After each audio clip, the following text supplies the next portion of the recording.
Welcome to today's Explainer. Now, we're going to investigate a deeply unsettling psychological case study today, one that blurs the terrifying line between a fracturing mind and a genuine supernatural anomaly. We're digging into the completely bizarre, chilling events surrounding a young man named Aarav. And honestly, I want to set a very grounded, dark tone right from the jump, because the facts of this case are going to seriously challenge your understanding of reality, reflection, and human vulnerability. I just want you to pause for a second and let that question really sink in. What actually happens when the person in the mirror stops copying you? We've all experienced that fleeting, irrational hesitation when staring into a dark bathroom mirror late at night, right?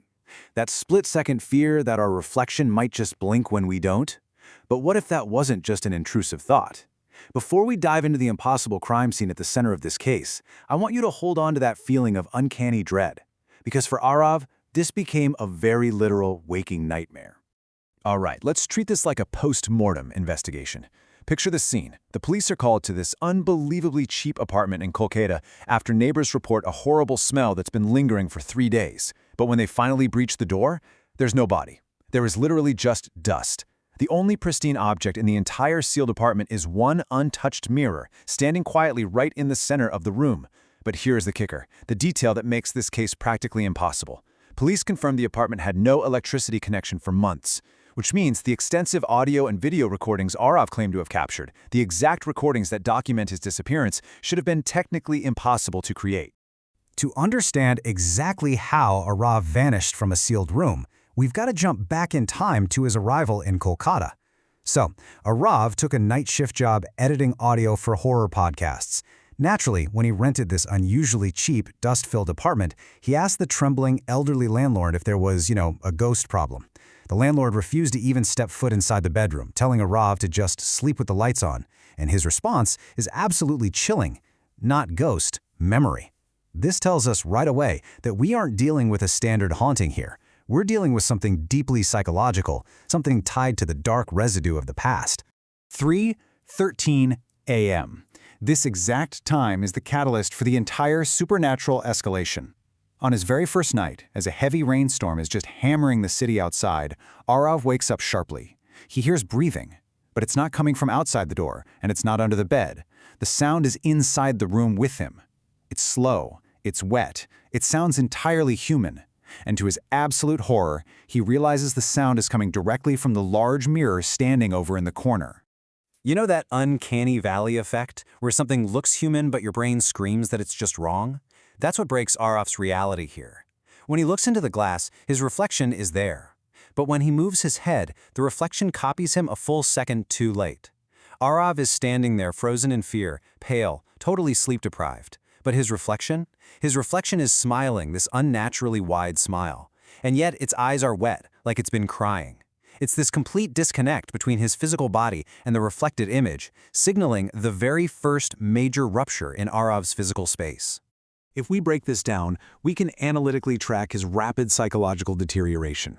On day 1, it's just the breathing and that delayed reflection. Aarav tries to brush it off as severe sleep deprivation. But by day 2, physical objects are being messed with. His toothbrush is wet even though he hasn't used it, the bathroom light flips on by itself, and the mirror looks smudged but with fingerprints trapped on the inside of the glass. By day 3, the entity completely invades his waking life, glitching his audio editing software at work and forcing him to set up a video camera just to record himself sleeping.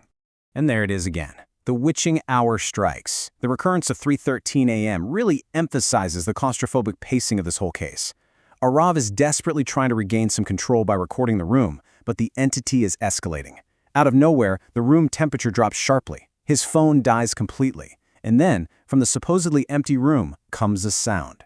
Knock, knock, knock. And it's not coming from the door. These are desperate knocks coming from inside the mirror glass. Just imagine the sheer terror of this moment. The mirror slowly fogs up, but not from the humidity of the room. It fogs from the inside out. Words are slowly traced across the condensation, "Let me out." A nasty crack spreads right across the center of the glass, and a pale human hand presses against the other side, begging. In a desperate, panicked attempt to end it, Aarav throws a chair and completely shatters the mirror. The room falls dead silent. There's no hand, no blood, just darkness inside that broken frame. But here is where things go from creepy to completely impossible. The next morning, Aarav reviews that footage. At exactly 3:13 a.m., the video glitches out, and through the static, Aarav sees his own physical body fast asleep in his bed. But standing right beside the bed, looking down at his sleeping form, is another Aarav, and that standing figure is smiling. This proves to him, and to us, that his mind absolutely isn't playing tricks. The entity has already escaped the frame of the mirror. Completely desperate at this point, Aarav seeks out the only other tenant in this nearly abandoned building. It's an old woman in room 204 who keeps every single mirror in her place covered with heavy cloth. She breaks down the parasitic mechanics of these entities for him, basically giving us the rules of the hunt. Step 1. They wait for someone to look into the mirror just a little too long, maybe seeking approval or just getting lost in their own thoughts. Step 2. They study and learn the face. Step 3. They replace them. She tells Aarav about a boy who lived in his room before him, who also heard the breathing, and who eventually became the reflection. So this totally transitions our investigation from the raw mechanics of the supernatural right into the underlying psychological themes of the case. Why Aarav? The entity didn't just decide to haunt a random room, it actively targeted him. So what exactly makes someone the perfect host for this kind of parasitic reflection? Well, it turns out the entity actively seeks out people who are heavily burdened by isolation and trauma, and Aarav was carrying a massive psychological load.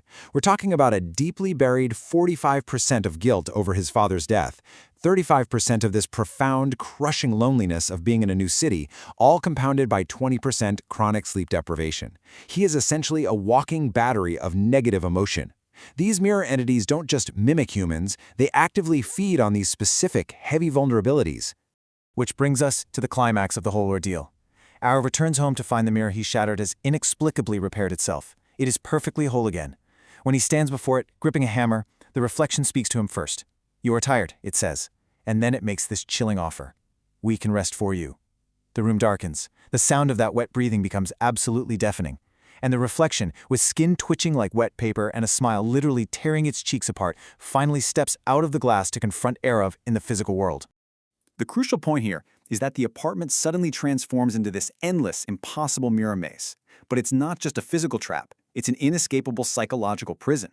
Everywhere Aarav looks, a mirror shows a different version of himself bleeding, dying, or hanging from the ceiling. He even sees the missing boy from the old woman's story, trapped behind the glass and begging for help. This maze is forcing Aarav to watch a visual manifestation of his absolute worst failures, his deepest fears, and the dark truth he buried about his father. And this really brings us to the core thesis of our explainer today. We kind of have to redefine what this entity actually is. It is not a ghost. It's hunger. It's a supernatural parasitism that feeds entirely on human insecurity, hidden darkness, and self-hatred. The creature actually tells Aarav, "You cannot escape what humans truly are. Every person hates themselves deep inside." It grows stronger by consuming the very things Aarav despises about himself, basically weaponizing his lifelong habit of looking into mirrors searching for some kind of approval.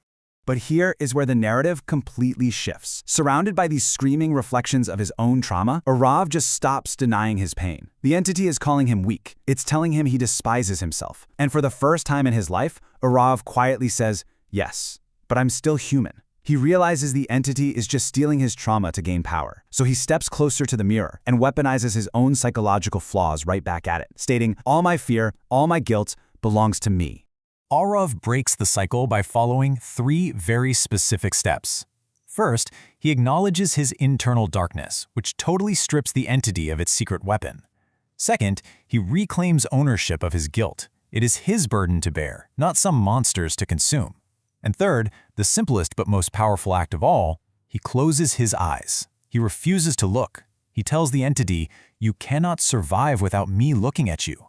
And by starving the entity of its reflection, the entire horrific illusion just shatters into pure silence. Which brings us crashing right back to the present-day crime scene. 3 days later, the police break down that apartment door. There's no Aarav, no body, just the lingering smell, the dust, and this one perfectly untouched mirror standing quietly in the center of the room. Aarav's ultimate fate remains a really dark mystery. Like, did he escape? Was he consumed anyway? Or is he now part of the memory trapped behind that glass? Because the story definitely doesn't end with Aarav. Years later, new tenants moving into that very same building are already reporting some pretty strange phenomena. Wet fog appearing on the glass for absolutely no reason. Reflections moving just a second too late. And every single night, in the dead silence of the building, the unmistakable sound of slow, wet breathing at exactly 3:13 a.m. The cycle of hunger just continues. So, I want to leave you with this final thought. The next time you walk past a mirror in an empty room or catch your reflection late at night in a dark window, ask yourself, are you just looking at a reflection, or are you feeding a memory? Take a real close look. Who is actually looking back at you?